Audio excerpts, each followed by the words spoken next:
Shaggar jechuun kan dirqiin irraa godaanan dhalattooti karra jimaa jaataniitiif qe'ee tufaa araddooti.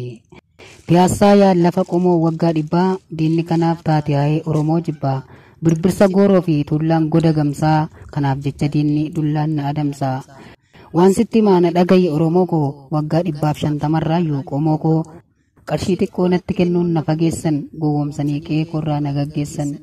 Utuun iyyee afaan keessaa gadi hin finne naa birmatan abbootiin jagnaaf hin finne kiiloo 4 kan urgeessu tumaa bunaa akka waaree gololee fi tufaa munaa kan akka guutoo wasarbii kan arbanyaa sirbisiise warra akka qajeelaa dooyyoo kan nafxanyaa jibbisiise. San yaadadhee jiruun irraa na yaaddesse taa'een yaade maaltu baasaa kanaafiyyuu yaalammii koo irree tokkummaa jabeessaa inni kaleessaa seenaadha. Arra Oromummaa ibsaa.